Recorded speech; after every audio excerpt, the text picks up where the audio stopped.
চট্টগ্রাম সীতাকুণ্ড যাওয়ার জন্য আজকে কমলাপুর রেল স্টেশনে গিয়েছিলাম। তো সেইখানে গিয়ে দেখি এত পরিমাণের ভিড়, কি আর বলবো। তো এত ছেলেদের ভিড়ে মেয়েরা এখানে যাওয়াটা অনেক দুঃসাধ্যকর। তারপরে অনেক কষ্ট করে উঠে পড়লাম ট্রেনে। তারপরে কিছু সময় যাওয়ার পরে মেয়ে বলে সবাই একটু সাপোর্ট করে একটা সিটও দিয়ে দিল। তো যাই হোক, খুবই ভালো একটা সময় পার করলাম। আর এটাই ছিল আমার এই পেজের আজকে প্রথম লং একটা ভিডিও। তো অবশ্যই ভিডিওটা স্কিপ না করে সবাই লাস্ট পর্যন্ত দেখে পাশে থাকবেন। আসসালামু আলাইকুম everyone, welcome to my new video. তো সবাই কেমন আছেন? আশা করি অবশ্যই ভালো।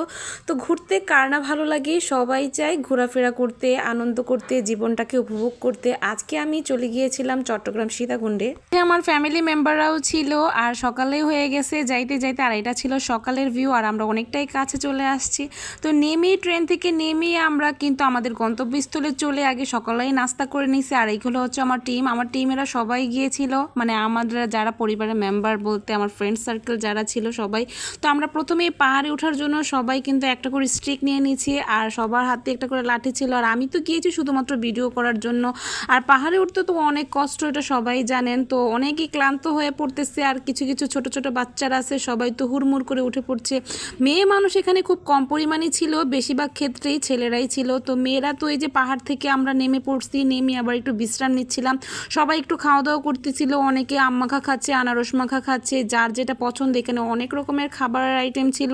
আমি তো অনেক অবাক হয়ে গেছি এত সুন্দর সুন্দর প্লেস দেখে। পাহাড়ের ঢালে, মানে পাহাড়ের পাদদেশে এখানে খুব সুন্দর কিন্তু ঝর্ণাও আছে। তো আমরা চলে গেলাম সেই ঝর্ণার ধারে। আর এখানে এই ঝর্ণার পানিতে কিন্তু অনেকেই গোসল করতেছে, আর সাথে কিন্তু অনেক আপুরাও ছিল। একদিন আগে কিন্তু কয়েকটা ছেলে এই পাহাড়ের উপর থেকে পড়ে গিয়ে, মানে ভুলবশত পা পিছলে পড়ে গিয়ে অনেক বড় একটা দুর্ঘটনা ঘটছে। লাস্ট পর্যন্ত কি হয়েছিল সেটা জানি না। তো এই ঝর্ণাটা দেখে আমার সেই কথাটাই মনে পড়ছিল। তো এই ঝর্ণা পাড়িয়ে আমরা চলে গেলাম আবার সমুদ্রের পাড়ে যাওয়ার আগে আমরা সবাই মিলে দুপুরের খাওয়া দাওয়া করে ফেলছি। দুপুরের খাওয়া দাওয়া করে তারপরে সেখানে যেতে হয়েছে, কারণ সেখানে হাঁটাহাঁটি অনেকখানি পথ হাঁটতে হয়। সেখানে গাড়ির কোনো পথই ছিল না। আর শরীরে শক্তি জোগাড় করার জন্য অবশ্যই খাওয়া দাওয়া করতেই হবে। তো খাওয়া দাওয়া করে আমরা চলে গেলাম সমুদ্রের কিনারে। তো সেখানে যেতে অনেকটা পথ হাঁটতে হয়েছে। সেখানে গাড়ি দিয়ে যাওয়ার কোনো পথই ছিল না, পায়ে হেঁটেই যেতে হয়। কিন্তু এই কষ্টটা, ভিউটা দেখে কিন্তু কষ্টটা সব মুছে গেছে। খুবই সুন্দর একটা প্লেস, সূর্যটা অস্ত যাচ্ছে। আমার সাথে সবাই তো ওই যে দূরে সামনেই চলে গেছে, কিন্তু এতখানি পথ কাদামাটি দিয়ে হেঁটে যাওয়া আমার পক্ষে সম্ভবই ছিল না। তো এখান থেকে আমরা আবার চলে আসছি। আবার আমরা একটা রিক্সা নিয়ে আমরা ট্রেনের রেল স্টেশনের সামনে চলে আসছি। এখন আমরা আবার চলে আসব ঢাকার উদ্দেশ্যে রওনা দেব। তো ঢাকার জন্য যখনই রওনা দিচ্ছি তখনই দেখতেছি খুব বৃষ্টি এবং আকাশটা একদম মেঘাচ্ছন্ন হয়ে গেছে। দেখতেই পাচ্ছেন ট্রেনের অবস্থাটা কি, এত ছেলে হিজিবিজি অবস্থা। আর এত ছেলের মাঝে কি আমি এখানে থাকতে পারি বলুন তো?